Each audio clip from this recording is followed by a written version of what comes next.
Hey y'all, welcome to Spicy Wifey Podcast, where we discuss all things sex and kinks as married women. Before we get into some spicy shit, make sure to follow spicy__wifey on Instagram and DM us your spicy sex stories or advice letters to be featured on an episode of Spicy Wifey Podcast. Bye.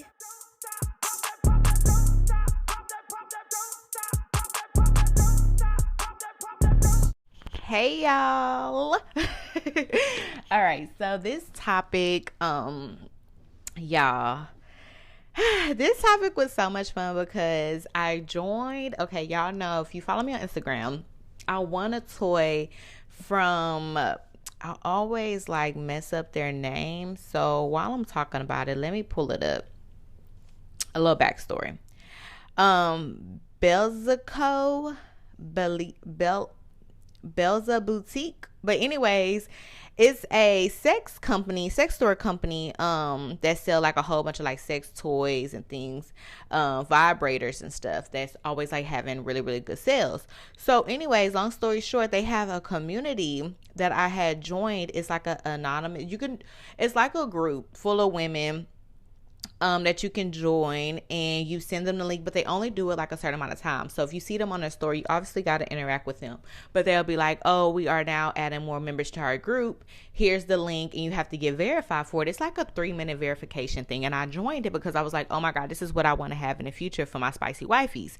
I want to have like a big group chat where we all just up in there talking and helping one another out, navigating things, and just talking about things that we necessarily don't feel comfortable talking about other places. But I want people to join it either anonymously, or you can join it and have your profile picture and things like that. So hopefully one day in the future, pinky, like fingers crossed, I manifest it and it comes true.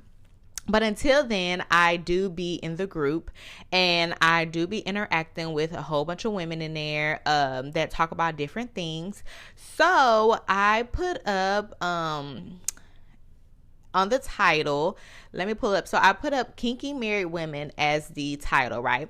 I put, my name is Whitney. I'm the host of Spicy Wifey podcast dedicated to married kinky women. I'm looking to share spicy married women sex stories or sex advice letters for the month of August. Happy August in September episodes. Please feel free to share below or message me if you are shy. It's a group chat, so obviously everybody in this chat can see it. So I had a woman comment, a witchy babe is her nickname. I'm not gonna say her real name, but a witchy babe is her nickname. She had wrote an advice for y'all. So she put, the best piece of sexy advice I ever got was to book a hotel room. Try the weird stuff. Do all the naughty, dirty things you don't want to do at home and see what you like. And I was like, ooh, I'll definitely share this spicy tip. So I wanted to talk about it because I know a lot of times when we're at our house or we're in our home, a lot of things we don't be want to do. We necessarily don't feel like doing it because it's like we have everything else kind of on our minds. For one, if you have dishes that need to be washed, you have laundry that needs to be done. If you have children, you have things that they need to do. You might necessarily not feel comfortable with trying new sex things in your home. Everybody should know right now, hotel sex hit different, okay? When you out on vacation, even if you book a staycation, hotel room sex hit different. It's a new place. It's new. So anything that's new is fun, right? You got to make it fun. So when she said try the weird stuff, I was like, I love that because it can be weird. It's different it's different from your regular sex routine. So try it. Do all the naughty, dirty things you don't want to do at home. Anything that you've been wanting to kind of try, but you're like, oh, I don't really want to do this at home, or oh, I don't want to clean up after this. Okay, hotels have a laundry housekeeping department, baby. They gonna clean them sheets every single day. If not, then you call down there and you ask for more towels. You do what you got to do. Tell them, hey, I need a new set of sheets or whatever.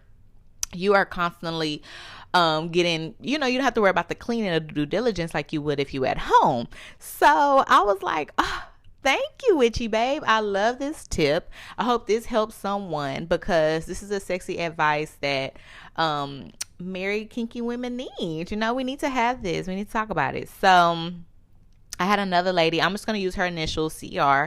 She asked where my podcast was available. She's super interested. She's sure a lot of people on this would be interested as well. I was like, yes, girl, like this is my information. Check me out or whatever. Then I have a lady named, I'm going to use her initials, AL. She said, if you like, feel free to check out my post on here titled Update, Sharing is Caring. So I said, oh, so she has... you can have where the content that you post, so like how I post this content, it'll pop up underneath my profile. So I went to her profile and she put sharing is caring. So first I'm gonna start off with her first initial post, right? And this was 2 days. She did one on the 14th, then she did one 2 days later. So she put, sharing is caring. Tonight I would be railed by 5 of my husband's friends while he watches. I'm wet just thinking about it. So, everybody in the comments, this is one of the fantasies. If you listen to episode number 1, Married Women Sex Fantasies, a lot of married women have this fantasy. Somebody said, you go, live my dreams. Somebody said, ooh, please update me how it goes. Hopefully it's the best time ever. She was like, will do.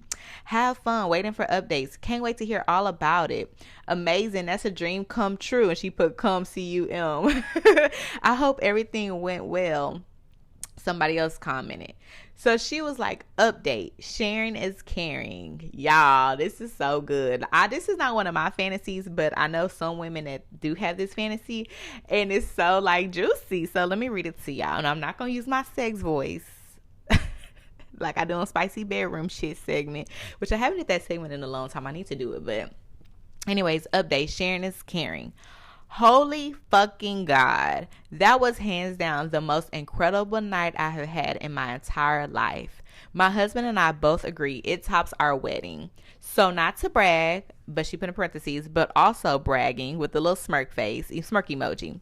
My husband has a nice body. He works out a lot and is ripped, but not bulky. And his friends are too, because they all into working out as well. So I'm talking 5 men, not including my hubby, in quotations, all near over 6 feet, muscle gods who surrounded me and went absolutely feral on me for 4 hours with a whole bunch of exclamation points.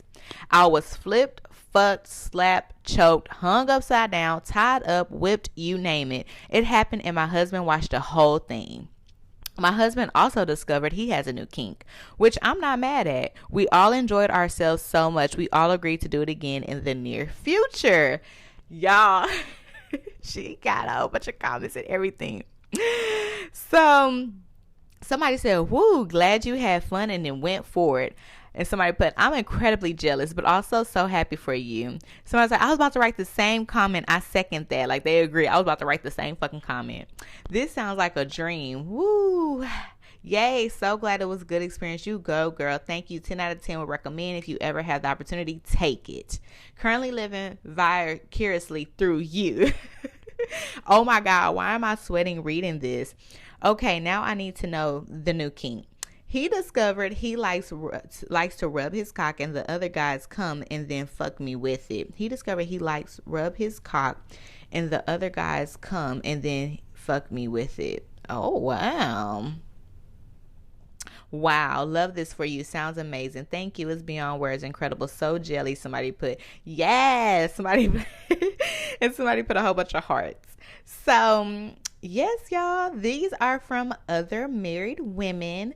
Just so y'all know that I am not delusional or crazy. I am speaking to all different married women that have different sex stories, fantasies, or anything of that nature, because like I mention all the time, we need this community, we need this safe space, we need this. And a lot of people, like, as y'all know, like, not to get off topic, but as y'all know, like, women that are in relationships have the most STDs rates. And it's not because of the women that I'm talking about in these groups that's open with their partners or do things kinky with their hubbies, other wives, whatever the case may be. And a lot of times it's because men have desires as well, sexual desires, but they're married to women and don't know how to express that to them, to their wives, or feel ashamed or embarrassed. They are undercover, they're in the closet, and they get STDs from their extra partners, and they bring it home to their wives, and now their wives have the same infection. You also have women that do the same thing. They cheat. It's a lot of infidelity that goes on, but also that's why married women are leading the pack with STDs, because of the infidelity. And I really do truly believe if we had more safe spaces for people to really come out and express their sexual desires and help them navigate through their sexual desires, it wouldn't be a lot of infidelity going on, and it wouldn't be so many women having STDs, having HIV, herpes, chlamydia, gonorrhea, that are married to their spouses or partners and they're the carriers, because they would have that space. You know what I mean? I know it's getting more and more popular with like sex clubs, also resorts and stuff, but it's still so much work that needs to be done. And I know I'm barely touching the surface with the work that I am doing, but I really do truly feel like it's the reason for this, and it's gonna somehow, someday, some way do what it needs to be done, or help somebody along the way, on top of the people that already helped so far. So that's just my intake on it. That's my input on it. And it's sad to say, but research, statistics, numbers, they don't lie. But married women, we are carrying, unfortunately, the torch of that. And we need to make sure that we are having these conversations with our loved ones and our spouses and our partners, because just like you're desiring things, they're desiring things too. And you don't want them to go out. If you don't want to have infidelity. And I know a lot of women don't accept the things that a lot of other married women may accept, and that's okay, but still have that conversation, still talk about it, because that's going to help, your partner feel like, I have a partner that's with me at the end of the roads. We are talking about the most uncomfortable conversations together and coming out feeling still together, still united as a partnership, as you should. You shouldn't be in any marriage, any relationship, feeling like you kind of in this alone. I can't voice, or I can't share what I want to share with my person because I know they're going to be judging me. You don't want that. You want to just be free, have an non-judgment free zone, and just talk about things and get comfortable with the uncomfortable, because as a person, you are forever growing, and you want the person that you're with to be growing as well. And desires and things will change along the way. I'm letting y'all know that now. Desires will change along the way. So, and don't mean to throw in a towel with your marriage. It just means to, we got to navigate this together. You have me, I'm your teammate, I'm your partner, whatever you need, like we are going to work through it and help them. And it's going to also help y'all unity, So anyways, I know we kind of got serious off of a spicy topic, but that's my, place, that's my little intake that I did on the group. I am planning on doing more and more, like maybe like once a week, or maybe like once every 2 weeks when I see time, when I'm just like, oh, I'm not doing nothing, let me kind of engage with the group, ask questions. And the lady that did write that space, that sharing is caring, she actually messaged me, was like, if you need anything, like talking stuff, like she's an open book, so she don't care. And I'm like, girl, you done messed up, because I'm going to slide back in them DMs and be like, what? Okay, how did this happen? What was the communication? Because that's me. I want to know the communication. I want to know the conversation and how it went down and stuff. So anyways, y'all, thank y'all for tuning in to another episode of Spicy Wifey Podcast. As y'all know, follow me on Instagram. Subscribe to my YouTube channel. If you are on YouTube, make sure you like, comment, and subscribe. Thank you so much for tuning in. I have been seeing, some new faces in the place. I'm so excited to be engaging with different women, different relationship, but like people that's in different relationships and stuff, and that's embracing the new journeys, or also embracing others that's joining onto the journey that they have been on. I'm here for it. I love it. And thank y'all so much. And I will see y'all. Well, I will talk to y'all next time. Until then, have a great week. And remember to keep it fucking spicy, girl. Bye. Thank you, wifeys, for listening to Spicy Wifey. Follow us on Instagram at spicy__wifey. If you're loving the podcast, give us a follow and leave a review. Until next time, keep it spicy. Mwah.